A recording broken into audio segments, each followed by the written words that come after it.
یہ بھی مبالغہ کا صیغہ ہے، اس کا بھی مطلب ہے خوب شکر بجا لانے والا۔ تو یہ ان واقعات میں سارے لوگوں کے لیے نشانی ہے، مگر اللہ تعالیٰ نے صبار اور شکور کے لیے خصوصی ذکر کیا۔ کیوں؟ کیونکہ باقی لوگ جو عوام الناس ہیں یا اللہ اور اللہ کے رسول کے نافرمان ہیں، باغی ہیں، کافر ہیں، وہ ان نشانیوں میں غور و خوض نہیں کرتے، اپنی ہدایت کا سامان نہیں لیتے، جبکہ جو صبار اور شکور ہے اہل ایمان، وہ رب کی بیان کی ہوئی ہر نشانی سے اپنے لیے ہدایت اخذ کرتے ہیں۔ اس لیے اللہ تعالی نے خصوصاً صبار اور شکور کا ذکر کیا، اور یہ اہل ایمان ہوتے ہیں صبار اور شکور۔ اللہ رب العزت نے اس لیے ذکر کیا۔ قرآن میں اللہ تعالی نے دو انبیاء کرام کا بالخصوص ذکر کیا ہے، ان کی شکر گزاری کا۔ ایک حضرت نوح علیہ السلام، سورہ بنی اسرائیل آیت نمبر 3 میں فرمایا انہ کان عبدا شکورا، بے شک وہ شکر گزار بندہ تھا۔ اور دوسرے حضرت ابراہیم علیہ السلام کا ذکر کیا ہے سورۃ النحل آیت نمبر 121 میں، شاکر لانعمی، کہ وہ اللہ کی نعمتوں پر شکر کرنے والے تھے۔ تو جو بندہ شکر بجا لاتا ہے، شکر کا مطلب ہے کہ جب کسی بندے کو اللہ کی طرف سے نعمت ملے وہ اس پر شکر بجا لائے، اپنی زبان سے بھی، اپنے دل سے بھی، اپنے عمل سے بھی۔ اور صبر کا مطلب ہے جو مصائب تکالیف آئیں یا جو دنیاوی نفسانی لذات ہیں ان پر صبر کرنا۔ تو اللہ تعالیٰ نے یہاں فرمایا کہ ہر بہت زیادہ صبر کرنے والے اور شکر بجا لانے بہت، ان کے لیے نشانیاں اس میں، وہ اس سے ہدایت لیتے ہیں۔ پھر آگے فرمایا سورۃ ابراہیم آیت نمبر 6 میں، اس میں ارشاد فرمایا وَإِذْ، اور جب،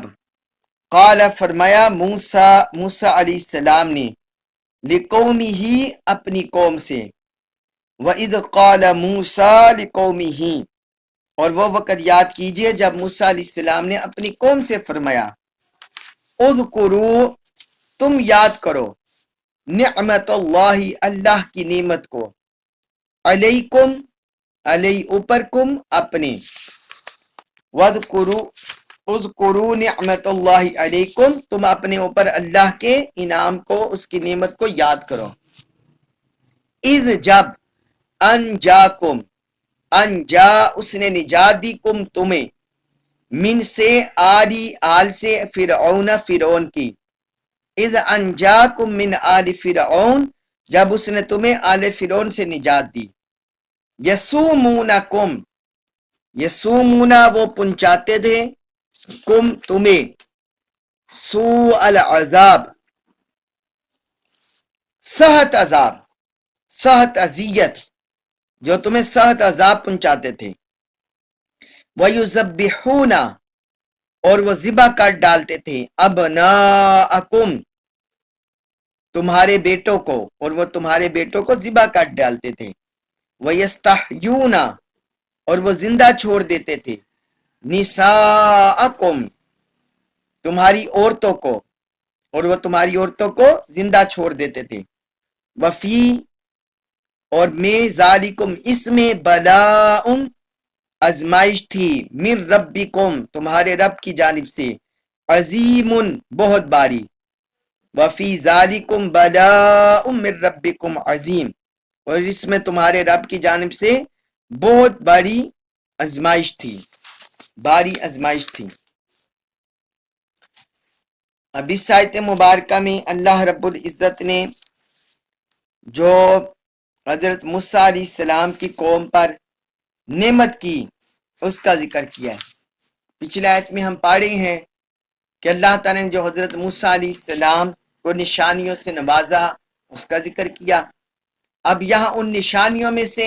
خاص جو نعمت انعام ہوا اس قوم پر، بنی اسرائیل پر، اللہ تعالیٰ نے اس کا ذکر کیا ہے۔ فرمایا وَإِذْ قَالَ مُوسَىٰ لِقَوْمِهِ، جب موسیٰ علیہ السلام نے اپنی قوم سے فرمایا اذکروا نعمت اللہ علیکم، تم اپنے اوپر اللہ کی نعمت کو یاد کرو، یعنی قوم بنی اسرائیل وہ اپنے اوپر اتنے انعامات اور پھر تنبیہ کے لیے عذابات دیکھنے کے باوجود ہدایت کی طرف مائل نہ ہوئی. تو حضرت موسیٰ علیہ السلام نے کہا جو تمہارے اوپر نعمت ہوئی اس کو بھول گئے ہو، وہ نعمت یاد کرو اللہ کی. تم اب بھی اللہ کی طرف نہیں آ رہے، اس کا راستے کی طرف نہیں آ رہے، تو جو تمہارے اوپر اللہ نے نعمت کی اس نعمت کو یاد کرو کہ کس قدر تم پر عذاب ہوتا تھا، سختی ہوتی تھی، تکلیف ہوتی تھی. آل فرعون یعنی فرعون کا خاندان، فرعون کی حکومت، ان کی طرف سے اذا انجاکم من آل فرعون یسومونکم سوء العذاب، جب اس نے تمہیں آل فرعون سے نجات دی وہ تمہیں بہت سخت عذاب پہنچاتے تھے. آگے اس کا ذکر کر دیا وَيُذَبِّحُونَ أَبْنَاءَكُمْ وَيَسْتَحْيُونَ نِسَاءَكُمْ، وہ تمہارے بیٹوں کو ذبح کر دیتے اور تمہاری عورتوں کو زندہ چھوڑ دیتے تھے. کیا یہ تم جو اپنے اوپر قوم فرعون کے عذاب کو بھول گئے ہو کہ تمہارے 9 مولود بچے کو قتل کر دیتے؟ تفاسیر میں آتا ہے کہ 70,000 کے قریب ان کے بچوں کو قتل کیا گیا